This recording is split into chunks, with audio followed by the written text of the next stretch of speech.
नमस्कार प्यारे भक्तों, अब मैं आपके सामने कार्तिक मास का 35वां अध्याय प्रस्तुत कर रही हूँ। शौनक ऋषि पूछने लगे कि हे सूत जी, दूसरे का दिया हुआ पुण्य भी लगता है या बिना दिया हुआ पुण्य मिलता है?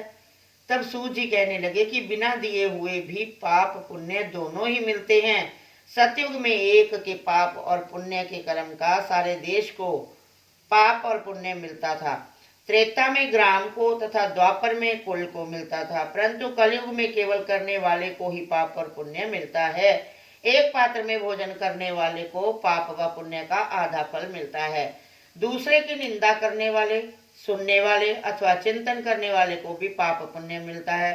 दूसरे के द्रव्य को चुराकर दान करने वाले को भी पाप मिलता है। पाप या पुण्य का उपदेश देने वाले को छठा अंश प्राप्त होता है। प्रजा का छठा अंश राजा को मिलता है। शिष्य से गुरु, पिता से पुत्र, स्त्री से पति भी छठा अंश पाते हैं। स्त्री पति का आधा पुण्य पाती है। इस प्रकार बिना दिए भी पाप तथा पुण्य एक दूसरे को मिलता है। इसके अनुसार एक अत्यंत पुण्य देने वाला इतिहास सुनाते हैं।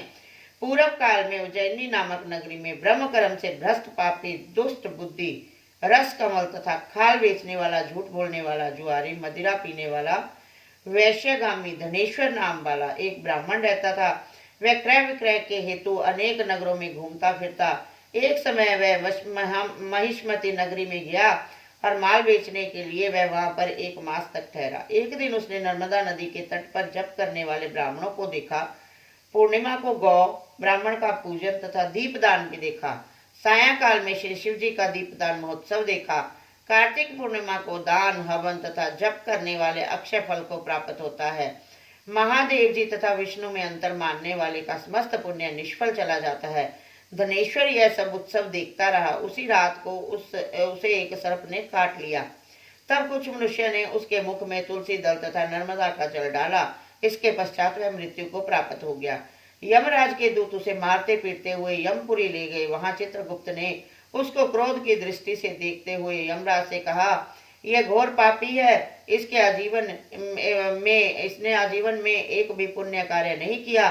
तब यमराज ने आज्ञा दी कि इसको खौलते हुए तेल के कढ़ाई में डाल दो, फिर मुदगरों की मार लगाकर कुंभी पाक नरक में डालो। परंतु जब उसको तेल में डाला गया तो खौलता हुआ तेल भी एकदम शीतल हो गया। दूतों ने तत्काल आकर यह बात यमराज को सुनाई तो वे भी आश्चर्यचकित हुए। ठीक उसी समय नारद जी यमराज की सभा में आ पहुंचे और यमराज से पूजित होने के बाद वे कहने लगे कि हे यम, यह धनेश्वर महापापी होते हुए भी कार्तिक मास का व्रत करने वालों के सत्संग के प्रभाव से पुण्यात्मा हो गया है। भक्तों द्वारा नर्मदा का जल तथा तुलसी दल इसके मुख में छोड़े गए। साथ ही विष्णु का नाम इसके कानों में पड़ा। इन सब के कारण इसके सब पाप नष्ट हो गए हैं। इतना कहकर नारद जी ब्रह्मलोक को चले गए।